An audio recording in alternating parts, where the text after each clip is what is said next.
Bonsoir Christian Jacob. Bonsoir. Merci d'être l'invité de BFM TV. Vous présidez le groupe UMP à l'Assemblée. Vous êtes aussi député de Seine-et-Marne. Député de Seine-et-Marne aussi PS, Olivier Faure, secrétaire national du PS à la communication.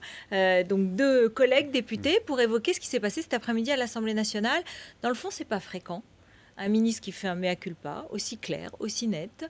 Il a fait une erreur hier, Manuel Valls, sa première peut-être depuis qu'il est arrivé au gouvernement.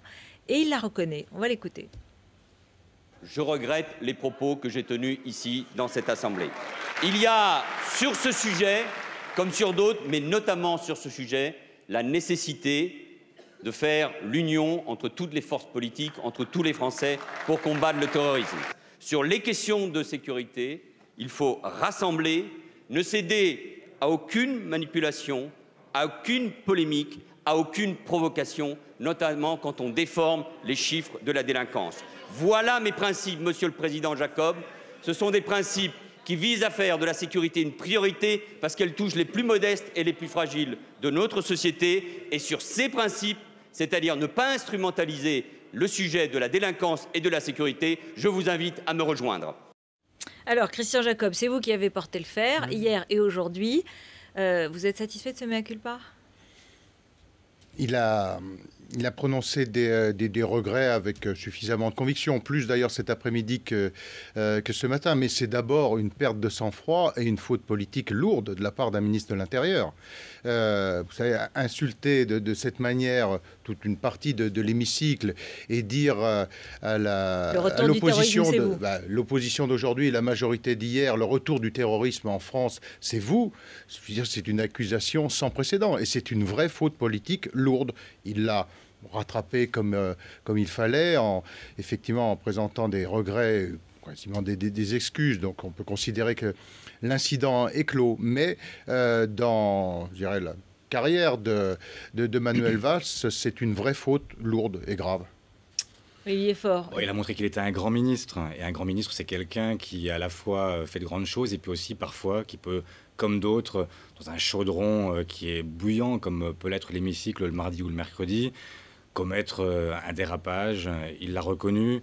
Il est conscient que ses paroles ont dépassé sa pensée. Et évidemment, il n'était pour personne question d'imaginer que l'UMP puisse être responsable du retour du terrorisme en France. Et effectivement, le président de la République, Emmanuel Valls ensuite, ont rappelé que sur un sujet comme celui-là, l'unité nationale était nécessaire et que c'était ce que nous recherchions de toute façon. Voilà. Et ça veut dire que Manuel Valls peut perdre ses nerfs lui aussi Ça veut dire que tous ceux qui sont dans l'hémicycle le savent. Quand on a 577 députés qui sont là parfois à s'agiter, à hurler, à taper, etc., on peut effectivement parfois avoir un mot plus haut que l'autre. Et c'est ce qui lui est arrivé. Mais enfin, honnêtement, je n'irai pas jusqu'à dire que c'était une erreur lourde. C'était simplement un dérapage, comme ça peut arriver à chacun d'entre nous.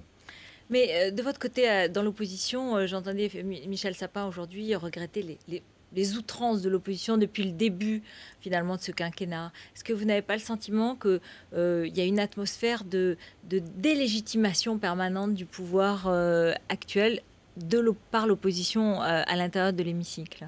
Absolument pas. Je crois que l'opposition fait ce travail. D'ailleurs, on pourrait comparer, vous savez, à des situations précédentes. Souvenez-vous d'ailleurs sur ce type d'incident, quand Lionel Jospin nous traitait de droite anti-dreyfusard d'esclavagistes. Vous savez ce qu'il avait dit. Oui, mais c'est ce que Lionel Jospin avait dit. Non. Et ces insultes, bon, effectivement, ça suscite à certains moments une réaction. Là, je suis d'accord avec Olivier Faure, c'est qu'il y a le mardi et le mercredi, il y a une ambiance parfois tendue. Alors ça dépend des semaines, mais c'est lié. Alors après, vous savez, c'est l'histoire de l'œuf et de la poule. Mais il y a un certain nombre de provocations, et une provocation et une faute grave comme celle de Manuel Valls suscite obligatoirement des réactions. Vous avez l'impression que l'opposition a été particulièrement virulente ces derniers mois ? Elle est dans son rôle, on ne peut pas lui reprocher d'être l'opposition. C'est vrai que parfois, on a le sentiment qu'elle est dans l'outrance parce qu'elle a du mal à reconnaître une défaite qui pourtant est intervenue de manière claire. Et c'est vrai qu'on a toujours le sentiment avec l'UMP que quand la gauche revient au pouvoir, elle a le sentiment que c'est par effraction, qu'elle n'est pas complètement légitime, que c'est une parenthèse et qu'au fond, seule la droite serait légitime au pouvoir et que la gauche aurait simplement vocation, parfois par erreur, par effraction, avait dit François Baroin, à revenir aux responsabilités. Voilà, c'est sa logique, sa culture peut-être. J'espère qu'elle apprendra aussi à construire dans la durée et être une opposition constructive. Elle peut l'être, ça peut arriver, et j'espère que sur des sujets importants, elle saura reconnaître le travail du gouvernement. J'espère que, par exemple, après la conférence de presse donnée par François Hollande hier, les uns et les autres auront l'intelligence de reconnaître qu'on avait un grand président devant nous qui a affirmé des perspectives, qui a montré que sur l'Europe et la croissance, que sur la question de l'endettement, que sur la question de la compétitivité, il s'est montré à la hauteur. Et alors que pendant longtemps, ils nous ont reproché hésitation, atermoiement, etc., il a pris des décisions qui n'avaient jamais été prises depuis 30 ans. Voilà la réalité, et j'espère que Christian Jacob, comme d'autres, le reconnaîtront avec bonne grâce. Réponse voilà. La réponse, c'est que depuis 6 mois, ce gouvernement est en place, le président de la République est élu. Il est temps que le gouvernement se mette au travail et que le président de la République donne un cap. Du temps. Le gouvernement a perdu du temps, c'est ce que vous dites. Hier, on assistait à quoi? On assistait à un commentaire. C'est-à-dire, on avait non pas un président de la République qui assume, qui décide, on avait un commentateur. Il a, pendant 2 heures, plus de 2 heures, commenté la vie politique des 6 derniers mois. Ce n'est pas ce qu'on lui demande. Il s'est imposé 3 défis. Il a parlé de l'Europe, il a parlé de la compétitivité et il a parlé de la lutte contre les déficits. Sur l'Europe, jamais la voix de la France n'a été aussi peu entendue et reconnue que depuis ces 6 derniers mois. Concrètement, qu'est-ce qu'il y a eu de fait? La ratification du traité. Et alors, heureusement que nos voix étaient là d'ailleurs pour le faire. C'était le traité négocié par Nicolas Sarkozy. Ensuite, sur la compétitivité. Quelles sont les décisions? C'est un sujet tout est acheté là-dessus, alors que je voyais quelques satisfactions des patrons de la CGPME, même du MEDEF. Écoutez, moi, je vais vous dire, ma référence n'est pas nécessairement le MEDEF. J'ai compris que maintenant, pour le Parti socialiste, ça l'était. Mais bref, chacun ses références. Sur la compétitivité, c'est un sujet qui fait, je crois, à peu près consensus, puisque la nécessité d'avoir un choc de compétitivité a été reconnue par tout le monde. Aucune mesure n'est prise. Le choc de compétitivité, c'est quoi? C'est de baisser le coût du travail. Aucune mesure pour baisser le coût du travail. On renvoie à dans 2 ans du crédit impôt. Le crédit impôt, c'est certes un bon outil, mais c'est un outil d'aide à l'investissement. Ça n'a jamais été un outil de baisse des charges. Et intervenir en disant on le fera intervenir en 2014, ça n'a clairement pas de sens. Je sais pas, j'ai entendu dire Jean-François Copé reprocher à François Fillon d'être une opposition en pantoufles. Là, honnêtement, je trouve que vous êtes un peu l'opposition gros sabot. Parce que on peut tout dire de ce président, sauf qu'il est en train d'agir. Et que ce crédit d'impôt, non, il a commenté, il a compté son action. Il a expliqué ce qu'il faisait. Il a essayé d'expliquer aux Français ce qu'il faisait depuis 6 mois.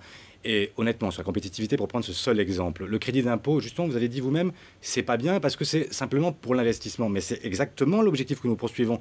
Nous ne voulons pas faire un cadeau aux entreprises pour le plaisir de leur faire un cadeau. On veut simplement donner de l'oxygène pour l'investissement, pour l'innovation, pour l'emploi et pour effectivement permettre à ces entreprises de monter en gamme. Si on avait effectivement fait ce que vous préconisez, c'est-à-dire une baisse des charges sans avoir effectivement la possibilité de tracer ce qui va être ensuite donné aux entreprises, nous aurions été simplement à arroser le sable. Et nous voulons au contraire faire en sorte que ce pays reparte, se redresse. Sur la dette, pareil, le président de la République, il n'a pas rien fait. Il a fait des choix qui sont des choix majeurs. Il a fallu trouver 30 milliards pour pouvoir arriver aux 3% en 2013. Il faudra faire des efforts complémentaires en 2014. On ne sait toujours pas comment vous allez trouver 10 milliards par an de réduction de la dépense publique. Hein. C'est assez flou quand même, il n'y a pas de détails. Il a quand même annoncé les choses. Si on ne touche pas les fonctionnaires... Il a dit réforme de l'État. On a un peu de mal à voir. Et puis décentralisation, voilà ce qu'il a dit. Il y a deux pistes qui sont 2 pistes majeures pour lesquelles il faut travailler parce que nous ne voulons pas avoir de réductions qui soient des réductions aveugles comme ça avait été le cas par le passé et nous voulons effectivement faire des choix qui soient des choix politiques qui se comprennent et qui ne soient pas simplement tapés à l'aveugle dans le tas en espérant que la dépense baissera comme ça. Il faut des dépenses, des baisses de dépenses durables et donc qui soient pensées et qui soient structurées par rapport à ce dont on peut avoir, dont on peut se passer. Oui, moi sur la compétitivité et sur le crédit impôt, je ne partage pas du tout. Le crédit impôt, c'est effectivement un bon outil, mais c'est un outil d'investissement. Le crédit impôt recherche, ça marche bien. Le crédit impôt pour l'innovation, ça marche bien parce que ça s'appuie sur des entreprises qui font de bons résultats et donc on les encourage à investir. Or, le choc de compétitivité qui était nécessaire aujourd'hui, c'est de baisser le coût du travail. Qu'est-ce que cette mesure apporte à une entreprise qui va s'installer aujourd'hui en France? Elle aura toujours un coût du travail plus élevé qu'en Allemagne ou plus élevé que dans la plupart des pays européens. Mais si, ce crédit impôt, en plus, il s'applique à partir de 2014. Mais donc, non, quelle est la 2013. réponse? Non, 2014. Mais 2014. Mais je vais vous expliquer pourquoi. 2014, vous provisionnez certes vos investissements l'année d'avant, mais le crédit d'impôt sera effectif en 2014. Donc, ça n'est pas du tout un outil de baisse de charge. Ensuite, sur la baisse des déficits, du travail, 6%. Non. Mais bien sûr que si. Mais non, pour les entreprises qui pourront l'utiliser, on verra lesquelles vont l'utiliser. Et dans 2 ans. Pour finir, juste, ce qui a été dit aujourd'hui, Christian Jacob, c'est les commentaires ont été plutôt positifs sur François Hollande qui a endossé, disent les observateurs, le costume du président pour la première fois depuis 6 mois. Moi, je considère que c'était un bon commentateur de la vie politique. Mais ça n'est pas ce que l'on demande à un président. On demande un cap. Est-ce que Jean-Marc Ayrault, aujourd'hui, a un cap plus précis après la conférence de presse qu'avant? Non. Les bras m'en tombent un peu. Enfin, bon, alors restez là quand même. Restez là parce que je voudrais votre réaction à une information d'actualité, puisque le président de la Chambre de commerce de Corse du Sud a été tué par balle dans le centre d'Ajaccio cet après-midi. Bon, juste une réaction. Comment est-ce que vous accueillez cette information? Écoutez, avec beaucoup de tristesse, je ne sais pas du tout dans quelles circonstances ça s'est passé, mais un meurtre ou un assassinat de plus dans le département de Corse, je crois que où que ça se passe, je veux dire, on peut être affligé et se demander comment on peut en arriver là. Bon, mais encore une fois, c'est vous qui me donnez l'information. Voilà, une information de dernière minute. J'ai envie de dire, on avait la Corse, c'était une priorité, c'était une. Ça le demeure, et c'est vrai que c'est un sujet endémique. Ça fait longtemps que la Corse connaît des situations tragiques.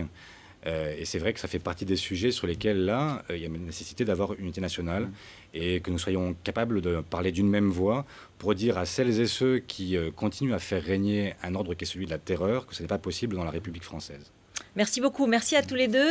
Restez avec nous dans un instant. C'était Alain Marchal. Je vous retrouve avec Olivier maintenant.